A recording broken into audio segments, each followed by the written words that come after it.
Hey, watch this. Nazim! Yes. Perish!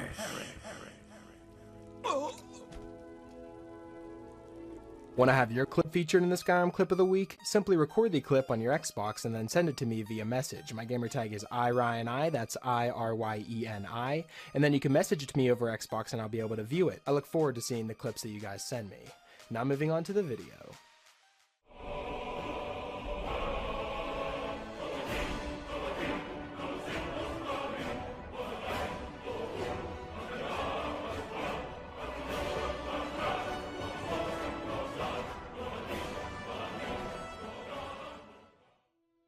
Hey, what's up guys? It's Ryan, and welcome back to another episode of Modded Monday. We're on week number 295 now, guys.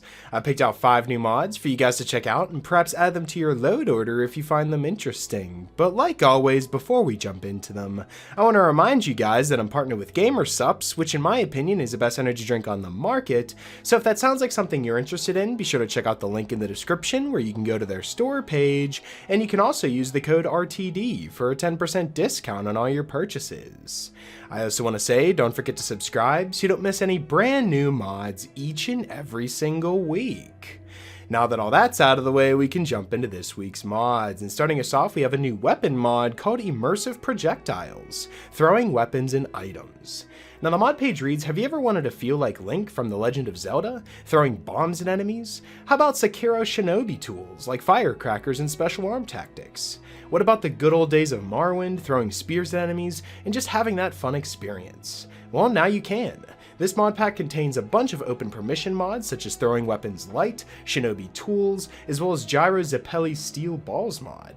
You also have other simple mods such as Throwing Stones to distract enemies, but the main mod that we're going to focus on is the Throwing Weapons Light, which is actually a mod I've used for so very long now. It's been in a bunch of my previous load orders, and basically what it does is it adds javelins, throwing knives, and throwing axes into the game, and they're very fun to use. And also the bandits that you come across within Skyrim will also be wielding them, so you'll have to be careful. On top of that, you have the Shinobi Tools mod, which, like I said, allows you to spawn firecrackers that kind of disarm your enemies or maybe stun them, just so you have a little bit more of a combat advantage there. And then you have the Steel Balls, which is just like, throwing grenades. There's just little balls that explode into either smoke, or there can be a fiery explosion. There's lots of damage that can be done with this mod. And then finally, the Throwing Stones to distract enemies. If you're more of a sneak character, you could throw stones to, lure enemies to different locations, so you can either take them out or get past them. And it's just a very all-around great mod to use because it's an all-in-one mod that features all of these amazing new weapons. So if any of these weapons really suit your new character that you're creating, then I'd strongly recommend downloading Immersive Projectiles, throwing weapons and items, and adding it to your next playthrough of Skyrim. Coming in at the number 4 spot this week, we have a brand new boss enemy that's extremely badass to fight and can be found all throughout Skyrim in important locations. This is the Ancient Nordic Sentinel. And the mod page reads that the Ancient Nordic Sentinels are a type of gigantic foundation stone golem made of Old Norse architecture. They're guardians of ancient tombs and the terror of their invaders. These fearsome colossi, animated by the souls of powerful warriors, will crush all foes with no mercies. And when it comes to the backstory of these badass bosses, these foundation stone golems are constructions made of architecture of ruins, catacombs, and temples. Specifically, the Ancient Nordic Sentinels are gigantic golems built by piecing together blocks of ancient Nordic ruins to form a vaguely humanoid titanic form. And this power to unite and animate the stone and metal pieces to form this monstrosity can only be done by a powerful mage, commonly a dragon priest. The soul then inhabits and controls the golem and is near Daedra or Aedra. But the soul is now a great ancient Norse warrior who died in battle ages ago, and now animates the colossal stone construction. So like I said, you can find these guys all throughout Skyrim in front of important ruins or maybe important dungeons that you'll have to face in a later quest, but they're incredibly fun to fight and they're extremely powerful as well. As you can see, I got tossed around a ton while I was fighting this guy, but they are definitely a very fun boss to play around with and actually face off for yourself, and that's definitely why it's featured here at a number 4 spot this week. So if you're looking to take on a challenge in your next playthrough, then I'd strongly recommend downloading the Ancient Nordic Sentinel and trying to defeat him in your next playthrough of Skyrim.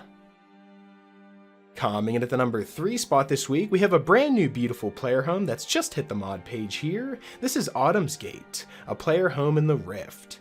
And the mod page reads that this was inspired by a player home from the Elder Scrolls Online of the same name. Autumn's Gate is a medium-sized house east of Ivarstead, built in the traditional Nordic style of old. Featuring 2 floors and a cellar, this house is traditional, rustic, and detailed. Now, to actually get your hands on this player home and acquire the deed, you'll have to purchase it from an NPC in the Riften Marketplace. This NPC can be found leaning on the wall of the Blackbriar Meadery, and there's also a for sale notice sign next to the door to Autumn's Gate telling you this as well. This house features almost every single type of crafting station, plantable soil, various named storage containers, a secret room, and lots of detailed decorations. There's also a boat at the north end of the Riften docks that will take you to the Treva Jetty just outside of Autumn's Gate. There's room for a spouse and 2 followers as well, but to actually get them to move in with you, you'll have to use the mod Hearthfire Multiple Adoptions. To get the followers to move in, you'll have to use the My Home is Your Home mod.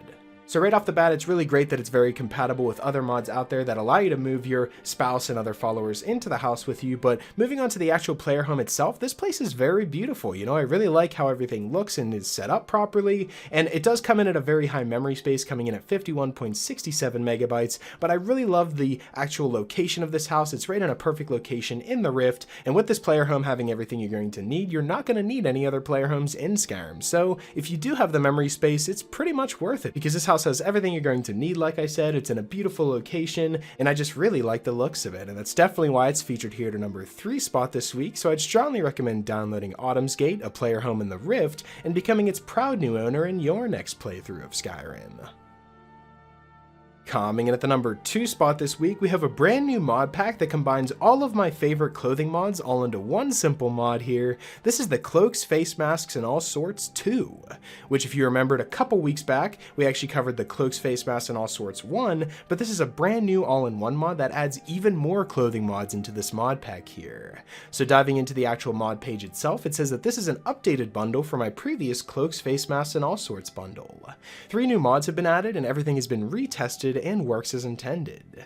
And then moving on to the actual mods that we have within this mod pack here, first you have Bandolier Bags and Pouches, which is a very, very classic mod that's been in a ton of my previous load orders. Basically what this mod does is it adds tons of different pouches to your character that you can craft at a tanning rack, as well as vials that you can have like little potions in them. And basically what these do is they're little suits of armor that you can put on, and it'll show a belt on your character and it'll raise your carrying capacity. It's extremely useful for all those explorers out there that are always picking up a ton of gear but can never carry it all. It's definitely a must-have mod whenever it comes to building a load order. So that's great that we already have an amazing mod right at the top here, but next up you have the Druid Mask, which adds a Druid-inspired mask to Skyrim, and this increases your armor rate, and the enchanted version can fortify magicka as well.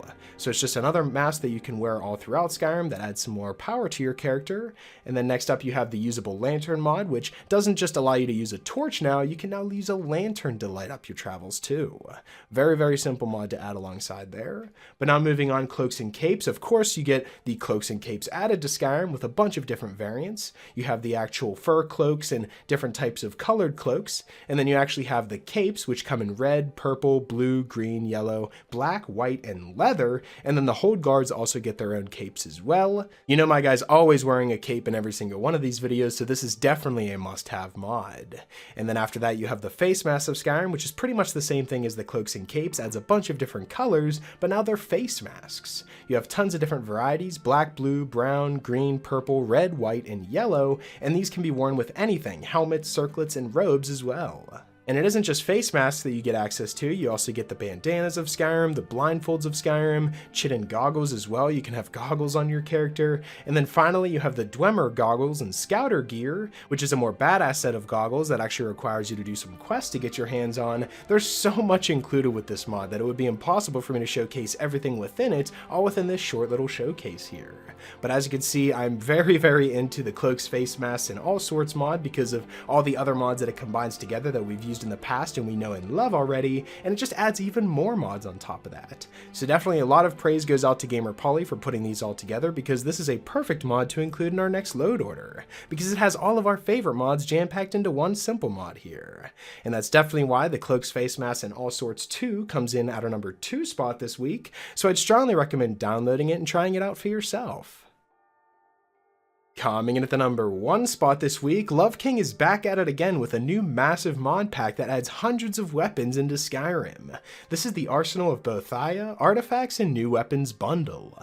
And the mod page reads that Boethia is the Daedric prince who rules over deceit, conspiracy, secret plots of murder, assassination, treason, and unlawful overthrow of authority.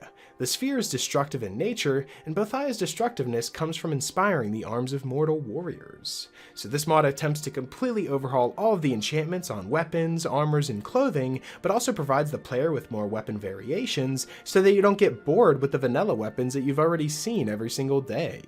This mod accounts for all styles of play, such as Nightblades, Assassins, Warriors, Shinobis, and much more. And like I said earlier, this mod adds hundreds of new weapons into the game, so I'm going to try to list as many of the mods that I can that add these weapons, starting us off with the first mod, which is the Daggercraft package mod. This mod adds 6 unique daggers into Skyrim that can be found all throughout or simply crafted, and then moving on you have the Quick Draw mod, other mods such as Zim's Immersive Artifacts, which in itself is already an amazing mod because it covers all of the artifacts that you find throughout Skyrim and adds more buffs, makes them more powerful, and actually feel like god tier weapons. And then after that we have Zim's Thane Artifacts, the simply more variety whenever it comes to weapons, the Bolts Expanded mod, which gives you more bolts to shoot, droppable ash spawn weapons, the Daedric Museum of Artifacts, ethereal artifacts crafting, even more Daedric artifacts mods, the Bones of Alduin, which is a brand new weapon mod that adds tons of new bone type weapons that are really badass, Enchanting Freedom, which gives you way more freedom whenever it comes to putting enchantments on weapons,